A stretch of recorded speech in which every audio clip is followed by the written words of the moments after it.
Welcome to the June 10th, 2020 meeting of the East Long Meadow Conservation Commission. At this time, I need to ask if anybody in the audience is recording this meeting. And just wait a minute to hear some feedback from Ryan. If you are recording, please raise your hand. No one's recording. All right, hearing none, moving on. Approval of the minutes for the May 13th, 2020 meeting. Jeff sent some changes in. I looked at those. Actually, a couple of them I was going to do, so I'm all set with those. Does anybody have any changes or anything they wish to add? No, I wasn't there. No. So Oh, you weren't there? I was absent for that meeting. All right, then we can't vote on that. Rats. Okay. So that's fine. We need to table that to our next meeting. I didn't get a chance yet to review the minutes for the 6/27 or 5/27 meeting. So I'll entertain a motion to move the approval of the May 27th, 2020 minutes to our next meeting. So moved. Second. Yep. Any further discussion? Nope. Hearing none. Craig Jernstrom, yes? Aaron, yes. Tony, yes. Francis, yes. I'll call you guys out in the next round of voting. Okay, thank you. Thank you. Yeah, sorry about it. I'm still not used to the Zoom thing. Yeah, but clearly we're not either. Yep. Before we move on to Hidden Ponds, I need to get into the public record here. That was sent out in an email on Thursday, May 28th at 10:50 p.m. Sent an email to Bethany, to Lynn, to Francis, to Tom O'Brien, to Jeff Bosworth, and to Al Joyce. And in that email, the statement was to all. I was incorrect in stating that the street for zone was in lots 19 and 20 and 11, and others were in the 100-foot buffer zone. They are not. I apologize. However, based on my closer review of the plans, the storm drains to the east of the basin are in the 100-foot buffer zone from lot 15. That was the complete extent of the email, and there were no replies to it. Moving on, the next item on the agenda is the enforcement order for lots 19 and 20. The findings and the plan from GZA were submitted by Mr. Joyce this afternoon around 2 o'clock. If he's in the audience and would like to make comments.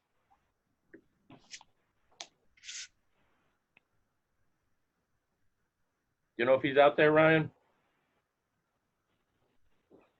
Who are we looking for? And also, Jeff is now. Yeah. We were looking for Al Joyce. Al is there. Yep, I got him. I'm pulling Al in right now. Okay.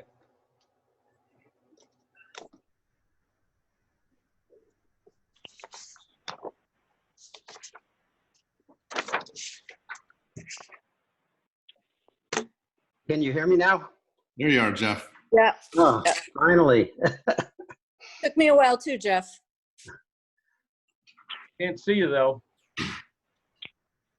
Oh, my camera's on.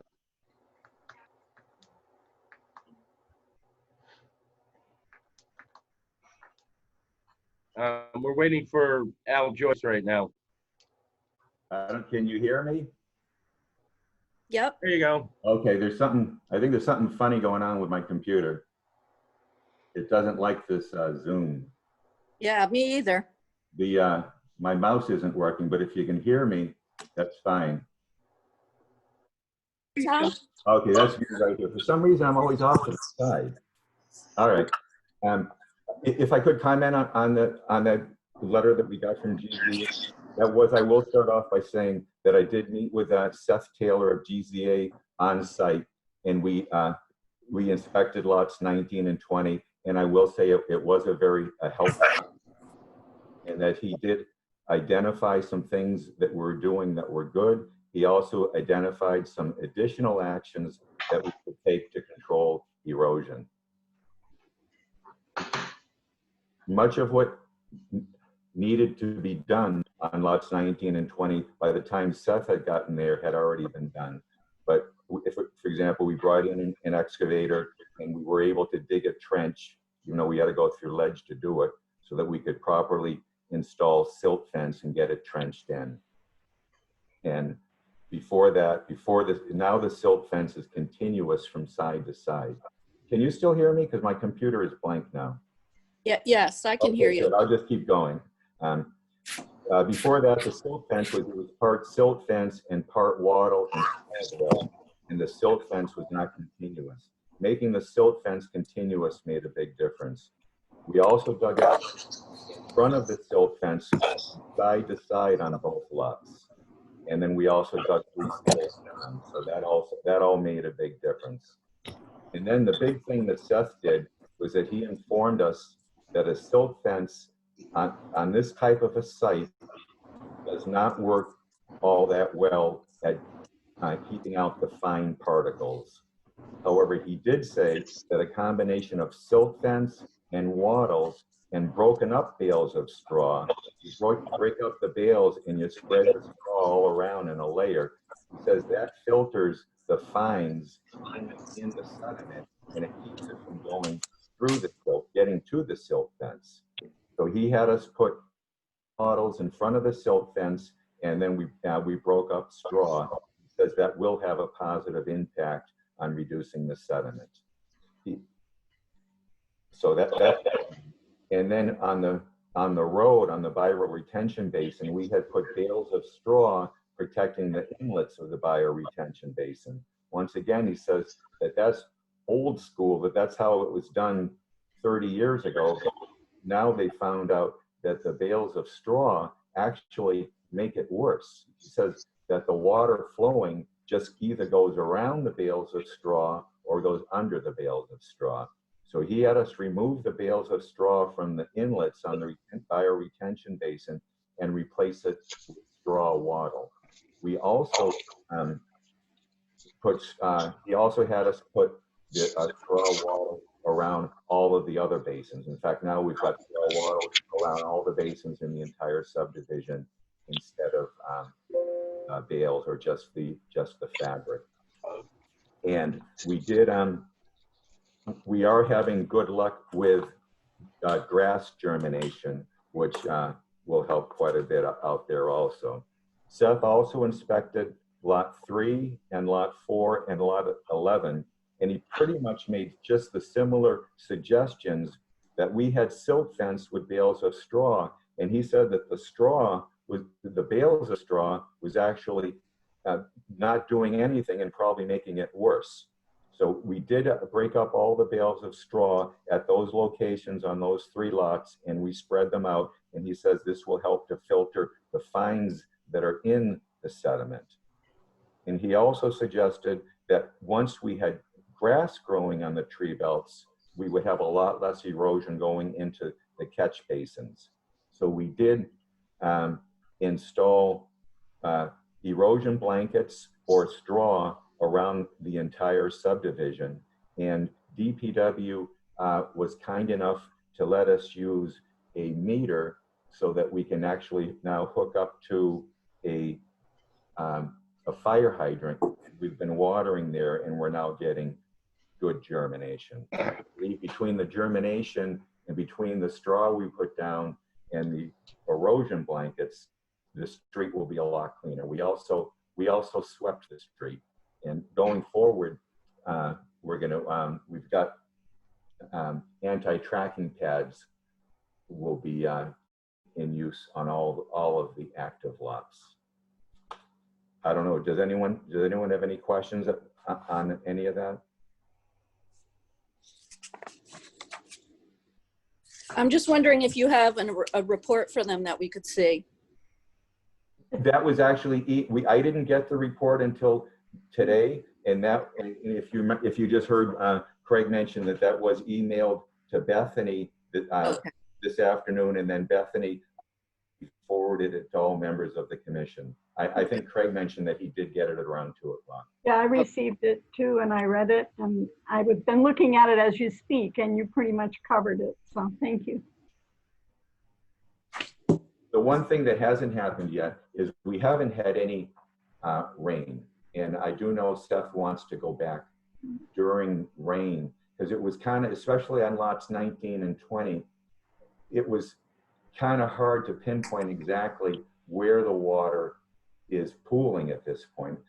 Because at this point, we dug trenches and settling ponds, so it's not as obvious as before.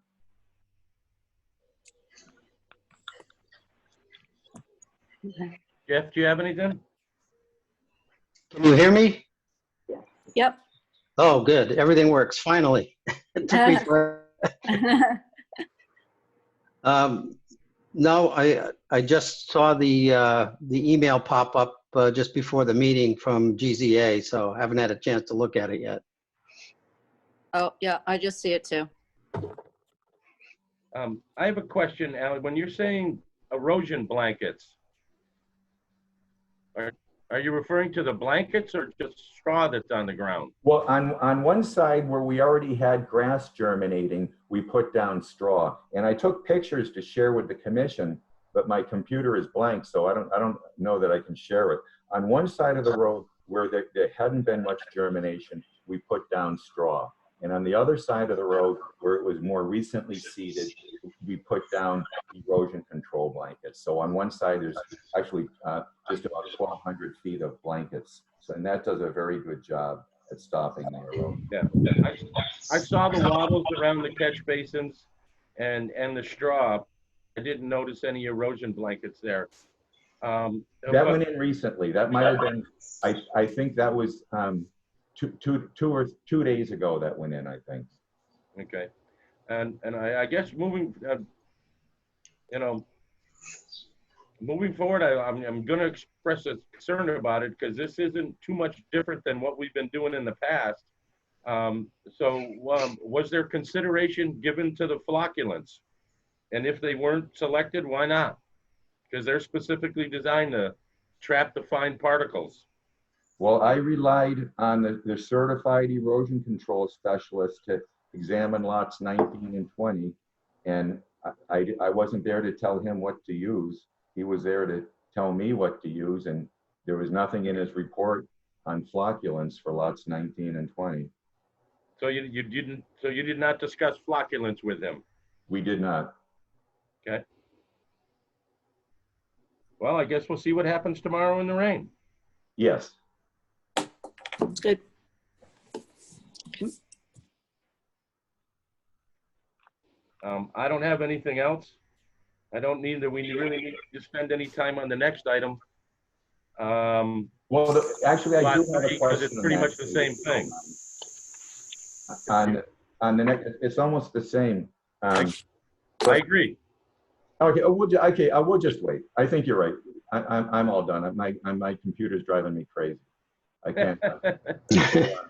Hopefully whatever happened, it's worked until this Zoom came on. But I'm gonna sign off now. Then thank you. All right, thank you, Al. All right, the next item on the agenda would be the ratification of the restoration plan for 116 Elm Street. I did get that printed out and spent some time with it. It looks pretty professional to me. He's got some pictures. He showed where he did the plantings. Does anybody have any comments or questions on it? I thought they did a good job. Yeah. I'm not sure in the office, or I mean in the audience.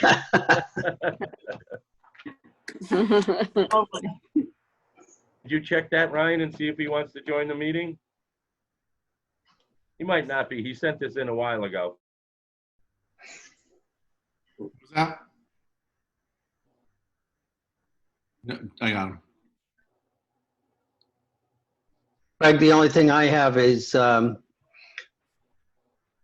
I've driven by there a couple of times. I wanted to stop before the meeting, but I just haven't had a chance.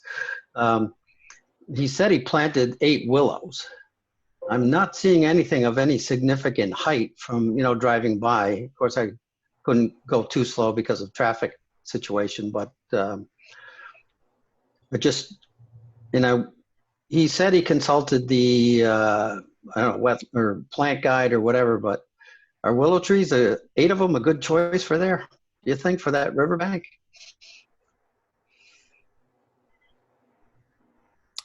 I believe they were selected because that's what a lot of what was around there. But I see John is in. Can you hear us, John?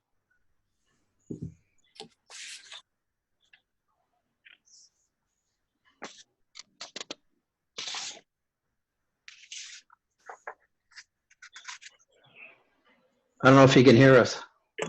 Yeah. He can hear us. He does not seem to have a microphone. Okay. Yeah, the microphone's off. There are 2 John Goodwins here, so I did pull the other one in too, though. Well, the one that's on screen appears to me to be the one that we originally saw. Let me see. Oh, Yeah, he's in. If you can unmute yourself, John, it looks like you are here. Audio is separate. there he is. He seems to be unmuted, although you just muted and unmuted, or now you're muted. He's muted. There you go. How about now? There you go. Can you hear me now? Yeah. Speak a little louder, please. First time around the board with this. The willow trees I used based on the Army Corps of Engineers listing of wet plants and also what is in the adjacent area. And by walking Pecusik Brook, that willow is the predominant tree up and down there all the way, by my house where the, brook ends. Now, I marked where the willow trees are with a stake. There are 8 of them. Right now, they're about 3 feet high. It's anticipated by the end of this year, they'll be, 4, maybe 5 feet. And Oh, again, okay. this is a 2-year project, and I'm anticipating that at that time, it should be at least 6 feet, possibly 8. And when they do reach maturity, it will make I believe, a very pleasing canopy, and I think it will, satisfy all regards. And I would just say that our intent, the owner's intent and mine, is to restore this brook to its original configuration. We've, discussed it with the tenant that's there now to leave it alone, stay out of there, and hopefully, by the end of this growing season, when I'm able to remove the erosion control barriers, I think that we'll be on our way to a pleasing reconstruction. I don't have any other questions or comments. Does anybody else on the board? I grew up down the street from there on that stream and had a willow in my backyard. I feel like 8 would be sufficient. As they grow, they can get very large. So. Thank you. Anyone else? Nope. All right, I will entertain a motion for the ratification of the restoration plan for 116 Elm Street. So moved. Second. All right, looking for votes now. Tony, Yes. Jeff, Aye. Aaron, Yes. Francis, Yes. and myself is a yes. I see Tom is there. I was just gonna say, I'm not sure if Tom can hear us. It's showing up, there's a line through the microphone on my screen. Yeah. Looks like he's muted. Okay, good with that one. Next agenda item was, Oh, there he is. Yep, yeah. Can hear you now, Tom. I'm a yes. hey, Tom, thank you. All right, the next item on the agenda was the ratification of the order of conditions and the special conditions for 110 Summers Road. So I'm recusing myself at this point. Okay, I did look at that today. I apologize for being a little late with it. But I did make a couple of changes on the order of conditions. Under B, findings, I believe we need to check groundwater supply, fisheries, stormwater prevention, and prevention of pollution in that box. And then in item number 3, the inland resource area impacts the bank. I figured that at approximately 300 feet. And, oh, and then I changed the distance from the water. I think it needs to be like 5 feet instead of 10. Yes. Yeah. I was over there, Craig. I was over there yesterday. And my concerns were how close that it is to the structure, about burning and what kind of potential, any kind of chemicals they might be using near the quarry to get rid of things. So that's my concern. In the in our order of conditions, and it was probably real late, you might not have seen it, but I did ask Bethany to add that. Okay. One item was to make all efforts possible to not have smoke going towards the buildings and in the buildings. Okay. But they're not really burning. I don't know if you were here for that, Aaron. I wasn't. Yeah, they're just using a blowtorch, a bigger blowtorch than a regular one. Yeah. And they're charring the stump that's sticking out of the ground after they cut it. Okay. They're actually not lighting things on fire there. Okay. Yeah. Okay. And then I put also in there was to make every effort possible to eliminate the herbicides from going into the quarry. Yes, that was my other concern. Yeah. That's added into the conditions also, in Okay. our conditions. Yep. Okay. Our special conditions. Oh, Does anybody else have anything on that? Tony? No, I'm all set. Okay. I will entertain a motion to approve the order of conditions, the special conditions for 110 Summers Road. So moved. So moved. Is there a second? Second. All right, now we'll go to the vote. Tony? Yes. Tom? Yes. Jeff? Aye. Aaron? yes. And myself is a yes. Okay, moving forward. No new public hearings, project monitoring. Yorkshire Place, there was an email sent out by Matt that he has ordered the trees and everything, and I believe it's next weekend. Or shortly after that is when the plantings are going to commence. So everything's okay out there. Robin in Smith Street, I did have a text conversation with Ralph Capua yesterday. He was asking when he needed to have the amended NOI sent in, and I told him either today or tomorrow. So I'm not sure if he will be in for the meeting next week. And I did see the pictures that you sent in, Aaron, but I think those are pretty much the same as it was a week and a half or so ago there. That's Yeah, there's no equipment out there or anything, and he pretty much has stopped activity since the last time we've been there, I believe. okay. Francis? I hadn't seen it, you know, since all the trees were taken down and the footprint was changed, so I was pretty shocked. So they just cleared everything out without an NOI, without the revised NOI, right? That's not what the plan was originally. Yeah, it was. He was allowed to clear everything there. He can't change the grade. He needs to put the grade back to the way it was. It definitely changed it. Yeah. Oh, it definitely is. There was some minor grade changes approved on the original notice of intent, but, Oh, okay. but they were relatively minor. Not like that. Absolutely not. No. And I didn't see any markers. I went around to the back and I didn't see any buffer zone markers or anything. So they're all gone now with all the grading he's done.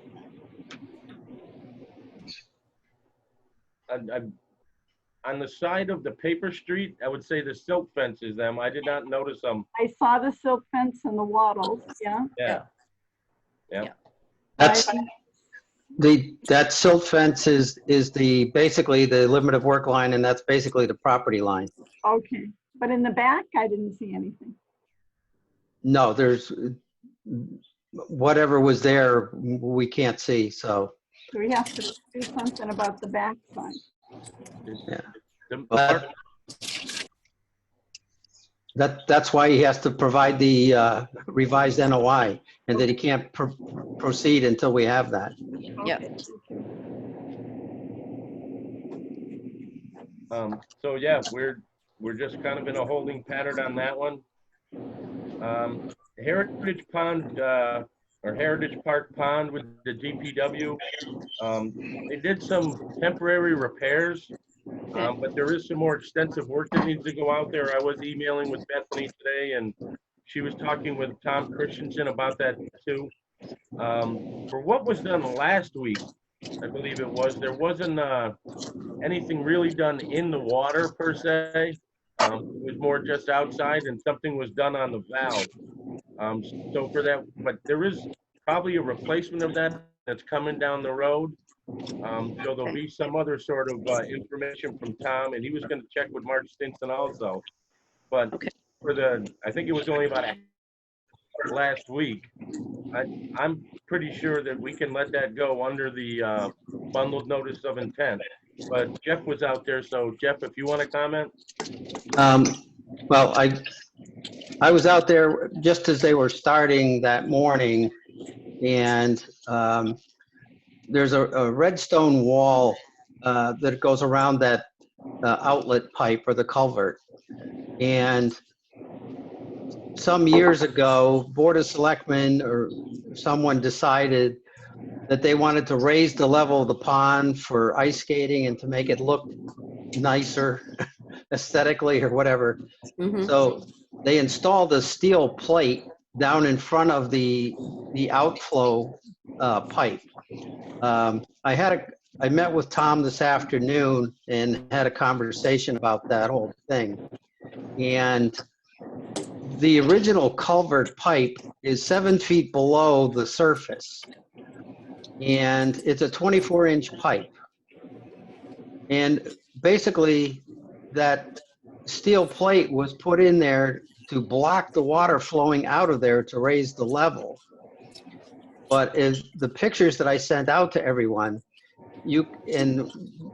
what was happening is the water was up so high, and there's a gate behind that controls the flow of water, and they couldn't tell if there was something wrong with the gate. That's why they needed to excavate behind and to see, because they couldn't turn that valve that was there. Sorry.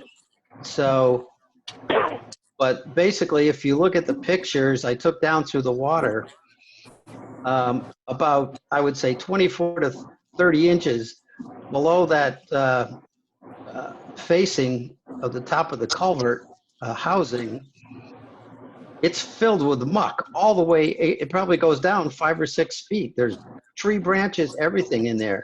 So Tom said at some point in time, there's going to have to be a major project, which they will file an NOI for that whole pond area needs to be dredged out. And I'm sure that 24-inch pipe that's down there is probably just full of muck. And it's partly the reason why the water's been overflowing and submerging the benches and everything else out there. Plus, what's happened is the water's been up so high, and now that it's gone down, there's algae and everything else all over the banks. And as the water has, over the last, I don't know how many years, that bank used to gradually go down, and now there's some steep drop-off some places because of the water level. They measured it where they put in the fountain in the center of the pond there. If you've seen it the last couple of days, the fountain's in and working. The depth in the center is only 6 feet. And that fountain sucks up so much power that it has to be a minimum of 3 feet above the bottom. Otherwise, they're going to be sucking up all the muck and everything else that's in there. So And over the time frame where the water level's gone up and gone down, what it's been doing is it's been pulling the silt and the sides of the bank back down into the bottom of the pond. So at some point, there's going to have to be a major dredging of that pond. They're going to have to drain it and dredge it out. But that's another whole issue for another time, because right now there's no money for any of that type of thing. So that's basically where that whole thing sits. You know, they did the temporary fix, whatever they needed to do. And as Tom stated in the emergency order, which is here tonight, it's a public safety issue, because people, and even kids trying to go down there and fish, they could actually fall down that bank where it drops off some places 2-3 feet down into the muck or into the pond.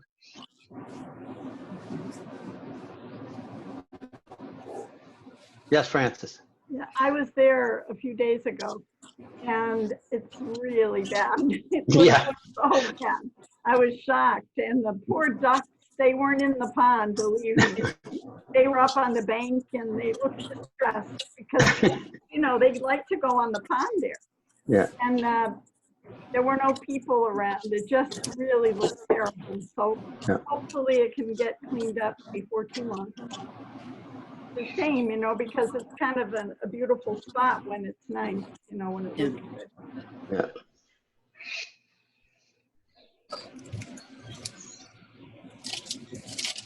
Tom or Anthony? Craig, can you hear me? Yes. I have to recuse myself from this one. It's Oh, another yeah, that's right. W one. Thank you. Anthony? Yes. Any comments on Heritage Park? Yes. Okay. Any comments on Heritage Park? No, all I knew was some time ago, Tom said that the valve was broke. Yeah. And they were gonna, when they had a chance, they were gonna get down there and fix it. I'm all set. Okay, so then I guess the issue we just need to decide is, you know, Bethany did attach the emergency order. Yeah. And Mark Stinson had some concerns because it needed to be a safety thing. So if we can go that road, you know, I don't have a problem with the order to allow for the temporary fix, because it's kind of over and done with already.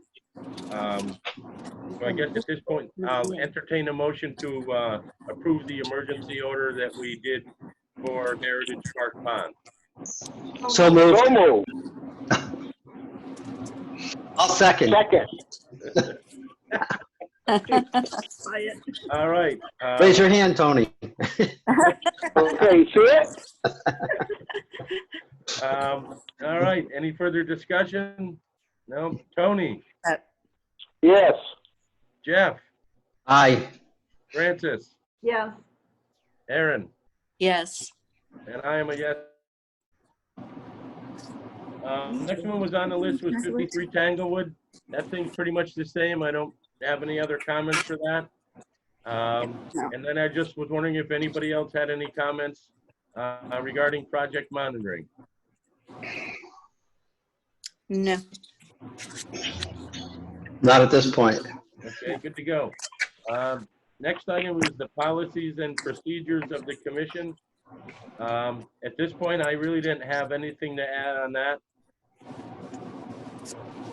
The only thing I'd like to thank Bethany for getting the update to the duties and responsibilities on the webpage, and the shortening of the, I did a revision and consolidated the 2 pages down into a page on the submittals, which I think is a little bit more concise. And she got that updated on the website. So I think we're a lot more user-friendly now. I agree. Great. The next one was the discussion of the levying fines. I don't know that we needed to discuss that more, but I know Jeff did find the form that was in the enforcement manual that I never really even noticed it either, which I think is a great form to use. I'm pretty sure that got sent out to everybody. Mhm. Yep. Yeah. I was looking for some things, and I remembered that I had the DEP manual for enforcement, and Appendix 4 of that is their violation form. The state did it for us, so I guess we could kind of discard the one I did and forget about the printing costs and just go and use what the state already created. Good. Thanks, Jeff. Yeah, and this isn't an item that we need to vote on. So I think we just keep that going moving forward. Any other comments on this? No.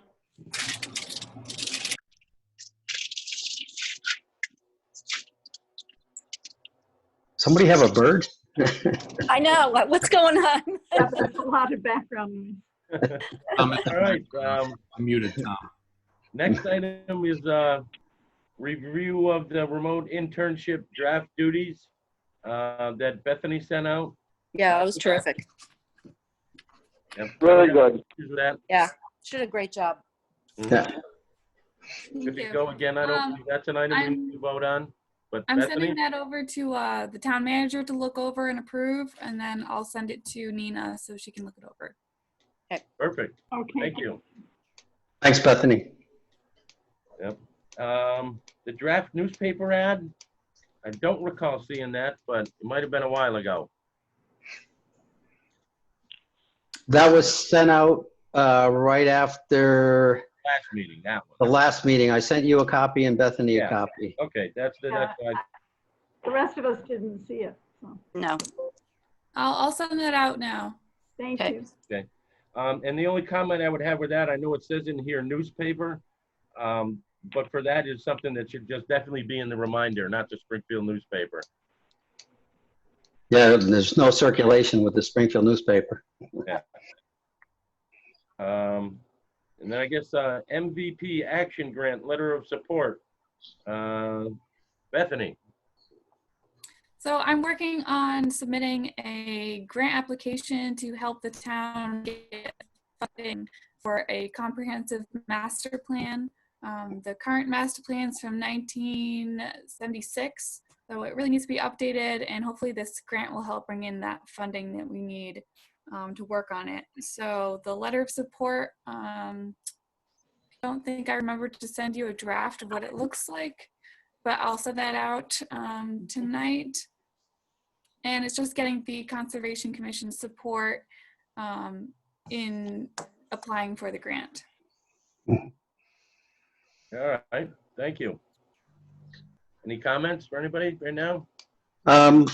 I would just like to say to the whole concept of the town master plan that I've gone in and printed out the state requirements for that. There's 9 items specifically. And I've read through it pretty thoroughly. And, I was on the open space committee, and I have to check with Donna. I don't know where that stands. I had a meeting with her. Craig and I did to finalize the conservation report, and that was back just before this COVID thing hit. And it was to go for a final submittal. And once that's accepted by the state. But in reviewing the requirements, I would say a lot of that master plan, the information is in the open space plan. And I think what needs to be done is it requires input from residents, but I think, there should be a committee between the planning board and some of the in town residents to get their input, maybe up to 20 people, use the 1976 master plan and take a copy of the open space plan and start with the 76 and just update things as you go. And the one good thing about the master plan, that can be revised at any time. There's no time limit on it. If it's revised, all it has to do is have it approved by the town council and forwarded to the state. So it can be an ongoing revision type thing instead of, like waiting for years before it's redone. And basically that's all I wanted to say on that subject. I just want to quickly respond to that. We do plan on having multiple events to have input from the residents and community of East Long Meadow and incorporate that into the final master plan. And there will be a master plan steering committee. We haven't come up with who will be in it, but that is part of the process. Oh, good. Is the grant money to pay an outside, like Pioneer Valley Planning or something to do this? At the moment, we are trying to use in-house as much as possible, but eventually a consultant will probably need to be hired to write the grant and put it together. Okay. Okay. Thanks. Anything else? Okay, the next item on the agenda is the open meeting law complaint that we received. And at this point, we have, the first thing we're supposed to do is disseminate it to everybody on the commission. That has been done. The next thing we need to do is draft a response to that. And one of the options we have there is to elect to hire an outside counsel, the town lawyer, to do that. Or some other firm. But right now, I believe the best course of action to stay with the legal people, it would be to recommend to have our town attorney draft a response for that for our approval before it gets sent to the state, which needs to be done within 30 days. I believe Jesse should be in the audience. I'm not sure if he wants to speak. Or I'm not even sure he needs to speak right now, but right now, I guess I would just entertain a motion to appoint the town council of East Long Meadow to draft the reply to the open meeting law complaint. So moved. Seconded. Second. There any other discussion? No. No. All those in favor? Tony, Yes. Tom, Aye. Jeff, Aye. Francis, Yes. Aaron, Yes. and myself is a yes. I'm not sure if Jesse is in the audience. I believe he was going to be there. Just wanted to ask if he wanted to speak to anything regarding this matter. He is in the audience, and Jesse, if you would like to speak, just raise your hand and I'll pull you in. All right.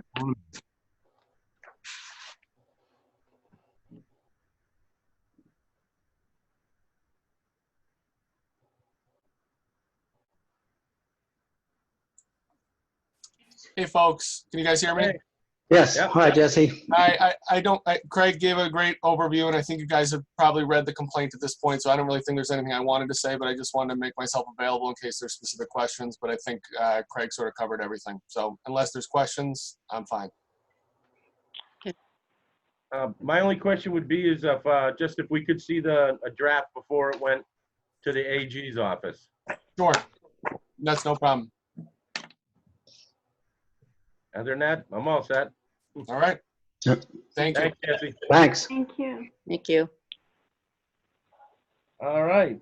With that, in record time, I will entertain a motion to adjourn. So moved. Second. Tony, Yes. Tom, Aye. Jeff, Aye. Francis, Yes. Aaron, Yes. and myself is a yes. Thank you all very much. Thank See ya. you. Have a good evening. Thanks, Bye, guys. Betsy. Good night.